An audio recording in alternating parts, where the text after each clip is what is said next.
Hi guys, welcome to the Crouch Ranch. We are going to be talking about Preppers. Are we preppers? I don't know. We'll get around to that. But hey, before we get on to this whole prepper question and the specific prepper question that we want to address today, we got to check on the lamb. Okay, say what the question is, dipshit. What's the question? That's why I kicked it over to you, so you could say. I said it in the title. But nobody looks at that shit they don't remember by the time the thing. All right. Jesus All right. Christ. So what is the question? Oh, okay. Take two. All right. All right. So before we get around to the whole prepper question and the specific question of the day, which is why preppers are wrong about this one thing, we got to go check on the lamb. Lamb. Got to check on the lamb. Bah. Lamb actually is ties into this nicely because he's about to go to winter camp very soon. In fact, Kenmore. For those of you that are not familiar with that expression, Kenmore. That just means that we are going to be putting him in the freezer. Why does it have to be Kenmore? Why do we got a product place? Well, because Camp LC sounds weird. LC? LG? LG, whatever. All right. So, all right. Where's the lamb? Lamb's over here. Let's go see the lamb. Yeah, you gotta put your whiskey down there, I have to set my whiskey down in order to open the gate here. Lord have mercy. Oh, my Somebody have babies mercy. Oh, my baby. Oh, look at my two barn cats cuddling. I don't want to see that. They're cute. Would you like me to get the gate? We're going to let her open this gate. Would you like me to get the gate, sir? Yes, master. Alright, let's go. Jeeves. Here, you take this now. Alrighty, so we're going over here to the lamb pen. Am I going in? Go in. What do you want? Go in to the We're lair. going in. To the lair. Alright, so, meow. So behind me, that's Jack Hodgins. And he is going to be going to winter camp. And this is Jack Daniels. And that's Jack Daniels. Also behind you. Also behind me. My life is full of Jack. Jack shit, Jack Daniels, Jack. All kinds of. Anyway, so we're going to be getting ready to process him in what, about 2 weeks? 3 weeks. Yeah. Have we decided? Well, I have, because that's the only day I have free. Oh. So hopefully Tony can come and help that day. If not, oh, there's Brutus. He's small. I can handle it. All right, well, whatever. So that's the plan for him. That's why we had him shorn last weekend. And a lot of you probably watched that video of the sheep shearing. And so it'll just make it easier to butcher him if he's not fluffy and messy. Oh, the last one we did not get shorn first. We learned our lesson. Man, the blood matted in that wool was Good just times, Holmes. Not cool. And the other thing is that this particular breed is a Suffolk cross. He's not really known for their wool. It's not like their jam. Their jam is their meat, and that's what we're raising them for. So I used the wool for some nesting boxes and bedding and stuff like that. But it's nothing that we were gonna like make a pillow or a coat. You know, it wasn't gonna happen. So, dude, what? A coat? It's a good idea. Yeah, I'm gonna get to that kind of Different lamb video. eventually, where I do something. But I'm not. Here's the problem. I'm not super artsy like that. I'm not. It's just not me. Have you seen The Coat of Many Colors By Dolly. It's not very artsy either. I love Dolly. It's a bad-looking project. Aw, I love Dolly. Anyway, maybe Dolly will see this video and she will invite us to come stay at Dollywood, because Frankie and I would love that. I think we're going to go to Dollywood next year. Go to Dollywood. That's my game plan. We have totally digressed. Yes, we have. But anyway, back on the subject of The lamb. the lamb. Oh, the preppers. And the preppers. And why they're wrong. Yes. So a lot of preppers have commented on previous videos when we talk about putting meat in the freezer, sending our animals to Why are winter camp. preppers so concerned about my meat? Everybody's concerned about your meat, babe. Right. But here's the deal. Like, what is a prepper really? You know, like people. It's a good question. Yeah, like what is So because there's a lot of people talk about, oh, that's like a doomsday prepper, or what is a prepper really? So here's a question. Hold my phone. Here's a question to answer the question. If you, sir, watching this video right now, are wearing a tie, just got home from your office job, and have never grown a tomato plant in your life, don't know what nitrogen is as a fertilizer, but you have 6 months worth of your salary in a savings account to be prepared for, I use the word, should you lose your job. Guess what, dog? Redneck jokes. You a prepper. If you've got 6 months of salary saved up in your bank account, you might be a prepper. The definition of what a prepper is the question. I for just sure. looked it up. So of course you did. Yeah, she's like prepped for Google. Here's the thing. So this is what the new Oxford English Dictionary. I'm sorry, Oxford American Mosquito. Dictionary. We don't like mosquitoes. I'm I on spit on their graves. Okay. So the new Oxford American Dictionary says that a prepper is a noun, of course. A person who believes a catastrophic disaster or emergency is likely to occur in the future and makes active preparations for it, typically by stockpiling food, ammunition, and other supplies. There is no agreement among preppers about what disaster is most imminent. Whether you're a doomsday prepper or simply like to be prepared, emergency foods should be kept on hand. So, here's the thing. Everybody's really familiar with, the doomsday prepper type Not version. everybody. People are familiar with the concept. Stop it. But they picture somebody in a bunker eating out of a tin can. And then, every group has their own Aunt Sally, the crazy Aunt Sally. There's always one in every group. That's the one that's wearing the tinfoil hat, convinced the aliens are coming. There's a few of those in that group, and they give that group a bad name. We're not dissing those kinds of preppers that are a little more gung-ho For me, it was about an Aunt Tammy, not an Aunt Sally. But whatever. Oh, she's calling out the family now. Oh, we're going to get some messages now. Anyway. Oops. Tammy, I never met you, so I don't know. I don't know your brand of crazy, but I hope you wear it proudly. Anyway, moving right along. I don't know if I can use that. He's got really high boots on apparently because he's just walking through it. Anyway, so so every group's got a little bit of crazy in it. So, and unfortunately, that's usually what most groups get judged by, is their most severe, extreme, crazy example, right? But we consider ourselves preppers. We consider ourselves sustainable preppers. Right. Sustainable preppers. So we've coined it now. You want to get that gate for me? You want to get that gate, woman? I thought the gentleman was supposed to open the door. Yeah, except for I got 2 hands full right now. You wish you had 2 hands full right now. So, yeah, I mean, I don't want to be... Oh, my chickens are waiting for me.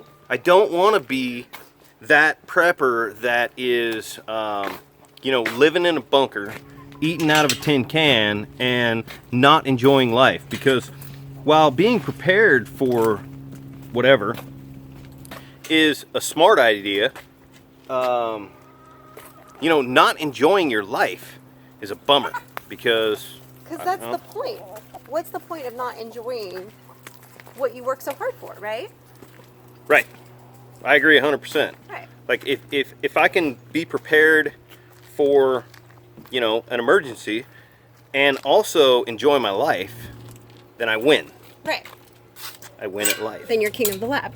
I'm king of the lab. King of the farm. Sorry, I've been watching Bones. I don't even like that show. I don't want to be king of the lab. You can be king of the farm. King of the ranch. Right. All right. Here, hand off. So, that being said, there's many factors that we think are important in being a sustainable prepper. And one of them is this topic today about the misnomer, I think, that a lot of preppers feel, that you can't have things frozen. You can't put your, store your meat in the freezer. The subject of the day is really freezing meat. Okay, we've had a lot of people message us and say, "Hey man, why are you freezing that meat? What's going to happen when the grid goes down and your freezer turns off and all that meat spoils?" Well, what's going to happen is, if you're prepared, you're going to then can it, right? I mean, look, if you fail to prepare, then you have prepared to fail. So deep. You should stitch that on a pillow.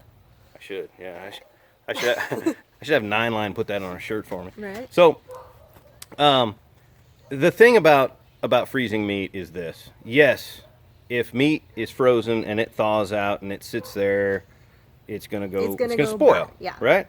We all know that. But let me ask you this: have you ever opened a jar of pork chops or a jar of baby back ribs? Pulled them out and thrown them on the grill? No. Of course not. You need one of those replicator devices like on Star Trek where you just say like you want whatever and it just materializes. But we don't have that. Yeah, but if you don't have the grid. If the grid is down when right. you're not on the Starship Enterprise. That's what I'm saying. Then, so look, yeah. We've got pork chops in the freezer. We've got a leg of lamb in the freezer. We've got ribs, baby back ribs and I want my baby back. rack of lamb. Oh my God. Oh my God, yeah. It's so good. So good. But and chicken. Whole chicken. And chickens, yes. So here's the thing is when that situation hits the fan and you've got your meat defrosting, yes, you want to be prepared for that situation. But we also want to be able to pull out a pork chop on our normal day-to-day lives, defrost it, and grill it up. Right. So when you know that you want to be prepared, you make sure that you have the scenarios in place where you can then can it. So you want to keep some jars around, some good old-fashioned canning mason jars around, and a pressure canner for your meats because that's the safe way to can them. That's the only way to can them if you're going to try to eat it later. Being prepared for that scenario is simply having enough jars on hand, a pressure canner, having a pressure canner, and some propane, which we have 250-ish gallons of propane. Plus we have at all several of times. the smaller, right. 5-gallon or whatever they are. And, some spices so that you can make sure it tastes good. Right. I mean, that's it. If you've got a freezer full of meat that starts to thaw out, you fire up the propane cooker and you get the pressure canner out and you get to can it. Yeah, and in the meantime, on your normal day-to-day life, when you want to pull out ribs or a pork chop or whatever, you do, and you eat it, and then you make a nice broth out of the bones that you can then also can. Right. To put we have on a your lot chop. of we have duck broth, we have lamb broth, we have pork broth, we have chicken broth. Of course, I mean, when you're making a pot of rice or quinoa, using that broth is amazing. And we do absolutely can a lot of stuff as we go. So when we process chickens, we go ahead and part a half dozen of them out and can it. So we do as we go can some of our meat. But we also keep a whole bunch of it in, different cuts in the freezer that are the cuts that we want. I mean, if I want to grill some chicken breasts, I can't open a can of, a jar of canned chicken breast and then throw it on the grill. It's not gonna be the same. Right, but if you're in a scenario where, you want to stay fed and alive, opening up a jar of meat that you've canned is totally awesome, and it might be, and we do not that a certain cut, but throughout the season. I mean, we rotate our stock. We do. So we use the stuff that we can throughout the season as well as the stuff that's fresh. But I think part when I make a chicken salad sandwich out of the pressure canned chicken, that is a crowd pleaser. It is good. Yeah. It's kind of like a pulled chicken. Well, it's like salad. A chicken salad, but it's not. Yeah, it's like shredded. You're right. It's more shredded. It's really good. So, anyway, I guess what we're getting at here is the whole subject of getting older. The whole subject of what is a prepper. I think a lot of you are preppers, to some degree. To some degree, yeah. And there's really, I mean, there may be some bad choices that you could make in prepping, like storing your bullets in the swimming pool. But other than that, I mean, look, if you're preparing yourself for something to go wrong, then you're doing a good thing because, I mean, any of y'all that have lived at least a couple of decades know that shit doesn't always go right. And, you know, if we cruise down to Louisiana, we can still see the aftermath of an event that was a bummer for a lot of Americans. And these types of things are going to happen again. They're going to happen here. They're going to happen right here where we live someday. Are they going to happen while we're here? I don't know, but you know what? I want to be prepared if they do, right? I mean, I want to be able to raise my own food. I want to be able to cure that food or can that food or in some way save that food for, you know, as long as I can. Right, and that's part of what, you know, why we like the term being a sustainable prepper, because we can sustain ourselves and continue. And this is just one way that we can do that, right. With the raising of our own meat. And we'll get into, you know, in other videos, we'll talk about some of the other ways that we do that, but and why we like that term. But, you know, there's different degrees of preppers and there's different types. You know, you could be somebody who lives in an apartment and keeps extra water and a couple extra cans of beans around and consider yourself prepared. That's cool. Or you could be downstairs in your man-made bomb shelter right now. and hey, look, I don't want anybody to think that I'm making fun of We're not. the people No. that have the bunker, because No. I'm absolutely not. If If he could have a bunker, he would have a bunker. well, This is no joke. and look, I do have that cargo container, which Which but, we could dig a hole. but look, if we lived in an area where Yeah. where tornadoes were an issue, I would absolutely would dig have a a bunker bunker. in out here. So Well, we live in like earthquake and fire land, so Right, so- bunkers not gonna do a whole lot of good. So when I was talking about, you know, bunkers earlier, I wasn't making fun of anybody because they do make sense where they make sense. They don't help much for you know for earthquakes, so that's why I don't have one. But we don't in this area get tornadoes ever. So right, if we get a tornado here, it's a bad thing. Right. Yeah. So, but you know, I mean, there are all kinds of scenarios that could become, you know, that catastrophic event. I don't want to pick one and prepare for it. I want to be a sustainable prepper, and I want to be able to grow my own food, breed my own stock, harvest my own seeds, replant them, grow them, can them or cure them, and survive. Mm-hmm. And those are all things that we're going to talk about, you know, in over several videos of the different aspects of why we consider ourselves sustainable preppers and why, you know, for some people might look at it a different way than we do. But this is a way of preparation that works for us, that we see being able to have some longevity and to be something that's continuous for us. Right. So yeah, there you have it. Meanwhile, enjoying our life. Our life. You know. So thanks for hanging out with us today at the Crouch Ranch while we discussed what preppers Why preppers are wrong. why preppers are wrong. You're so funny. How'd you like that clickbait, by the way? Nah. Some of you are here because of that title. Well, I'm sure we'll get comments either way. So, and I also want to thank our Patreons. Thanks for being Patreons, guys.